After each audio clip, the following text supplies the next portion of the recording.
আসসালামু আলাইকুম। কেমন আছেন আপনারা সবাই? আপনি কেমন আছেন? আলহামদুলিল্লাহ, আল্লাহ পাকের অশেষ রহমতে আমি ভালো আছি। আমার বাড়ি হাবলা উত্তরপাড়া। আমার আর একটা বাড়ি হলো মির্জাপুর থানা গল্লি গ্রাম। আমি খানমারিয়ার পরিচালনা করি আমি, শাহিন, আপনাদের বাবুল আছে, আমাদের টিমের সদস্য আছে 10 জন।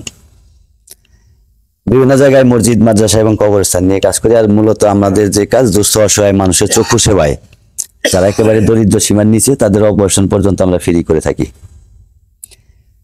আর বেশ কিছুদিন যাবৎ আমার বন্ধু আর কি আবির, আপনাদেরই সন্তান, সিঙ্গাপুরে থাকে। ওর সম্ভবত আর একটা নাম আছে লিয়াকত। ওর সাথে কথা বলে আমি আপনাদের এই মসজিদে আসছি আর কি। এখানে এসে আপনাদের মসজিদে এসে যা দেখলাম এবং বাবুলের সাথে কথা বলে যা দেখলাম, আর ফরহাদ আছে, ওর সাথে কথা বলছি, রহিম ভাই, ইমাম সাহেব, তার সাথে কথা বলছি, শরীফ ভাই আছে, তারপর চানমিয়া ভাই আছে, আবার রহিম ভাই আছে আরেকজন, ওই যে রহিম ভাই, এদের সাথে কথা বলছি। কথা বলার পরে বলছে যে ভাই আমাদের মসজিদে একদিন আসবেন। আমি সেই সুবাদে আসছি।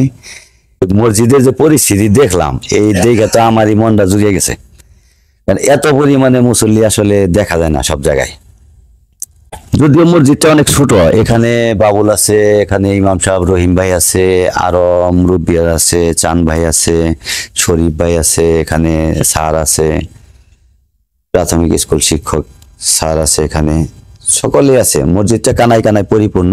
আমি এটাই সকলের উদ্দেশ্যে বলবো। কারেন্ট চলে গেছে, কারেন্ট চলে যাওয়ার কারণে একটু বিঘ্ন ঘটার কারণে আর কি এই অবস্থা। আমাদের মোবাইল ধরে ধরে আর কি দেখানো হচ্ছে আর কি, আমরা মোবাইল দিয়ে দেখানোর চেষ্টা করতেছি সকলকে। এখানে আমার বাবার বয়সী, আমার বাবার থেকে অনেক বড় মুরব্বীরা, তারা এখানে আছে সকলেই।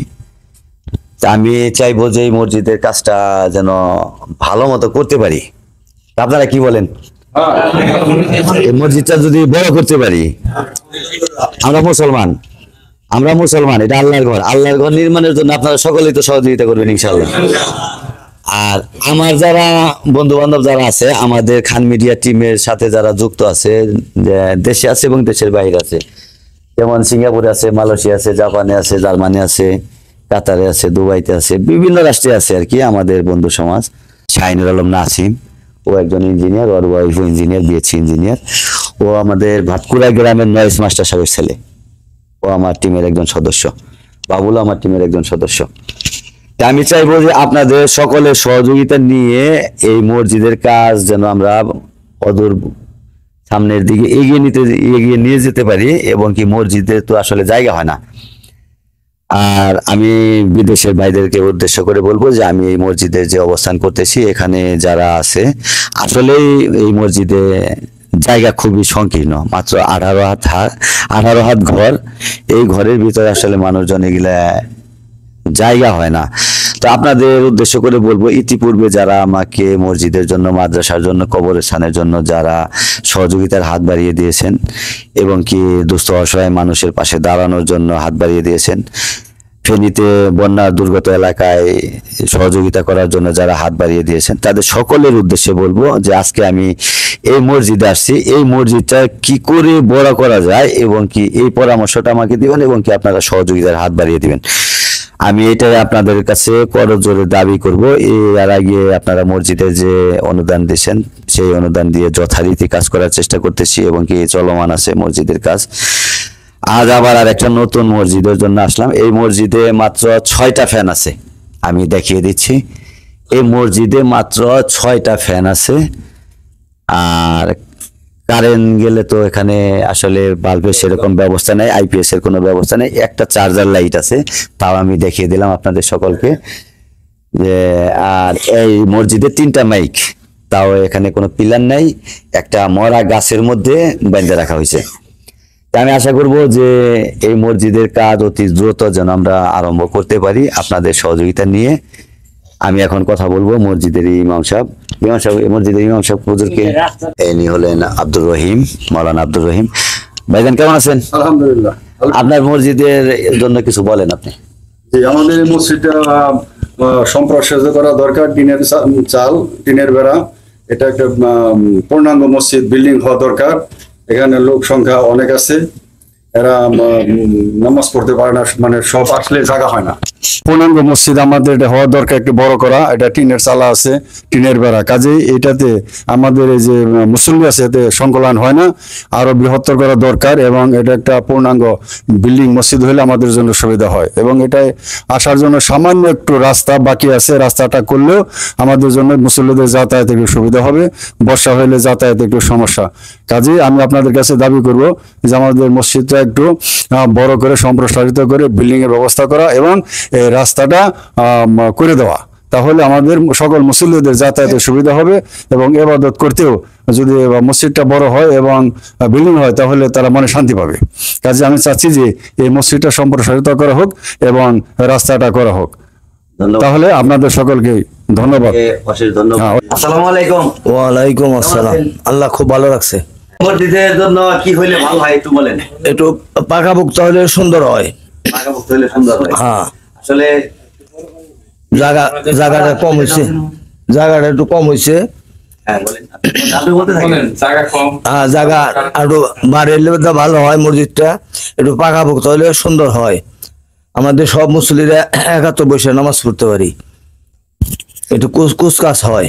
আলহামদুলিল্লাহ, সভাপতি সাহেবের কথা অনেক সুন্দর লাগলো, ভালো লাগলো। আসলে গ্রামের অতি সাধারণ মানুষ, এদের ভিতরে কোনো যে মানুষের যে চাহিদা সেরকম কোনো চাহিদা নাই। এরা চায় যে আল্লাহর ঘর মসজিদ সুন্দরভাবে যেন এটা হয়, বড় হয়। আর আপনাদের কমিটির আরো কোনো সদস্য আছে ভাইজান? আছে, কে আছে? সেক্রেটারি সব আছে, ক্যাশিয়ার সব আছে। ওই আসসালামু আলাইকুম।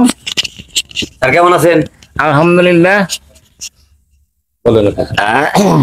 এই মসজিদের জন্য সারা দেশের মানুষের কাছে এবং বাইরে যারা আছে তাদের কাছে কি বলার আছে আপনি বলেন। তাদের কাছে আমাদের বলার প্রাস আছে, যাতে আমাদের এই মসজিদটা বিল্ডিং হয় বা পাকাপোক্তা করা যায়। আমাদের সমাজের মুসল্লির সংখ্যা অনেক বেশি, মসজিদে সংকলন হয় না। মসজিদে আসার যে রাস্তাটা পাকার আসতে কিছু পথ কাঁচা রয়ে গেছে, এই রাস্তা করার দরকার।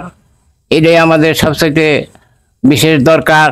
আর মুসল্লিদের আসার যে ব্যবস্থাটা সবচেয়ে এটা অতি শীঘ্র করা, হ্যাঁ দ্রুত দরকার। আসসালামু আলাইকুম। ওয়ালাইকুম আসসালাম। ভাইজান কেমন আছেন? আলহামদুলিল্লাহ। আমাদের এই মসজিদটা অনেক ছোট, আমাদের নামাজি বেশি, এই জন্য আমাদের জায়গায় বড় করা দরকার। মসজিদ জায়গা কম হয়, এই জন্য আমাদের মসজিদটা বড় করতে হবে। এই জন্য আপনাদের কাছে আবেদন, আমাদের মসজিদটা বড় করে পাকা করে দিতে হবে। আর রাস্তার আসা যায় না, রাস্তার আসতে সমস্যা হয়, এই জন্য রাস্তাটা ব্যবস্থা করে দিবেন। ধন্যবাদ। আসসালামু আলাইকুম। আজকে আসছি হাবলা পূর্বপাড়া চর জামে মসজিদ।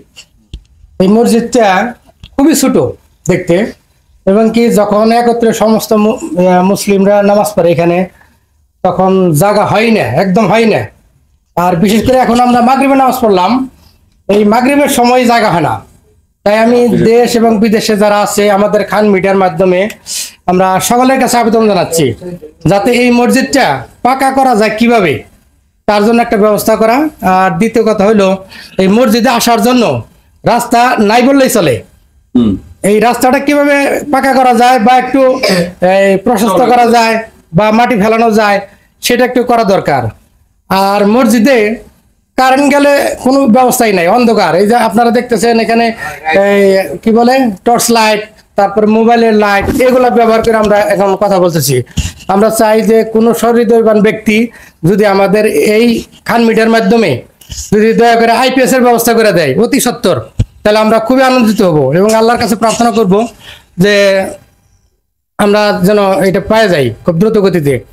আর আজকে মাগরিবের নামাজ পড়লাম, এখানে যে ইমামতি করলো আব্দুর রহিম ভাই, উনি তো আমার অত্যন্ত শ্রদ্ধাভাজন ব্যক্তি, অনেক আগের। আমি তাই হঠাৎ করে আমি দেখলাম যে এই মসজিদের ইমাম আমাদের আব্দুর রহিম ভাই, উনি চিনে খুব ভালো করে আমাদের, এবং কি আমাদের সাথে তার অনেক যোগাযোগ ভালো। এখন আমরা যে কয়টা দাবি করলাম, মোটামুটি আমরা দাবি না, এটা হলো ইমানি শক্তির জন্য, ইমানি শক্তি। এখানে দেশ বিদেশে যেখানে যে যাই থাকুক, আমরা চাই তাদের সাহায্য, যে যেখানেই থাকুক, দেশে বিদেশে সবার কাছে আমরা সাহায্য প্রার্থনা করছি এই মসজিদটার ব্যাপারে। আমরা বিগত দিনেও কিন্তু এর আগে আমরা বিলপার একটা মসজিদ নিয়ে কথা বলছিলাম খান মিডিয়ার মাধ্যমে, সে মসজিদটা আলহামদুলিল্লাহ হয়ে গেছে। তারপরে পাত্রাইলের ওইদিকে একটা মসজিদ নিয়ে কথা বলছিলাম, আল্লাহর রহমতে সেটাও হয়ে গেছে। এটা গাতপাড়া বলে, গাতপাড়া ওই মসজিদটা। হ্যাঁ, যাই হোক ইনশাল্লাহ এটা হবে। হাবলা পূর্বপাড়া চর জামে মসজিদ, এটাও ইনশাল্লাহ হবে। 2 দিন পরে হোক আগে হোক, এটা আল্লাহর ঘর, ইনশাল্লাহ হয়ে যাবে। সবাই আমরা দোয়া করি এবং কি আল্লাহর কাছে প্রার্থনা করি যাতে আমাদের এই খান মিডিয়ার মাধ্যমে যাতে সাহায্য সহযোগিতা আমরা পাই। এই বলে আপনাদের কাছে আমি বিদায় নিচ্ছি। আসসালামু আলাইকুম। ধন্যবাদ শাহিন। আসসালামু আলাইকুম। তো আমরা হাবলা পূর্বপাড়া অধিবাসী চরের জামে মসজিদের ব্যাপারে আমরা কিছু আলাপ আলোচনা, অনেকজনে অনেক কিছু বলছে। তো এই ব্যাপারে আমার আর বেশি বলার কিছু নাই। এই মসজিদটা উন্নয়নের জন্য আপনারা যারা বিদেশে এবং খান মিডিয়ার সাথে যারা আপনার সহযোগিতার হাত বাড়িয়ে দিয়েছেন, তাদের কাছে আমি বিশেষভাবে অনুরোধ করব এই মসজিদটা যাতে সুন্দরভাবে একটি পাকাপোক্তভাবে একটা মসজিদ, এই জামে মসজিদ আমরা পেতে পারি। এই জন্য আপনাদের কাছে আমার অনুরোধ রইল। আর বিশেষ করে রমজান মাসে আরো জায়গা খুব সংকলন হয়, এই জন্য আমি আরো বিশেষভাবে অনুরোধ করি রমজান মাসে যেন আমরা সুন্দরভাবে নামাজ পড়তে পারি, আপনারা এই ব্যবস্থা করে দিবেন। আর একটা আইপিএস খুবই জরুরি, কিন্তু এটাও নিয়ে আপনাদের অনুরোধ করব যে আমরা যেন দ্রুত গতি একটা আইপিএস আমরা এখানে পাই। এই বলে আমি আমার বক্তব্য শেষ করছি। আসসালামু আলাইকুম। ধন্যবাদ শরীফ ভাই। আল্লাহর ঘর যেভাবে সুন্দর হয় সেভাবে সুন্দর করা যায়, এদিকে খেয়াল রেখে আমাকে যারা ভালোবাসেন, খান মিডিয়া পরিবারের সাথে যারা যুক্ত আছেন, তারা অবশ্যই আমাকে নক করবেন। এবং কি আমি এই ভিডিওর সাথে সাথে কমিটির আমি অ্যাকাউন্ট নাম্বার দিয়ে দিব। মসজিদ কমিটির যৌথ অ্যাকাউন্ট নাম্বার থাকবে।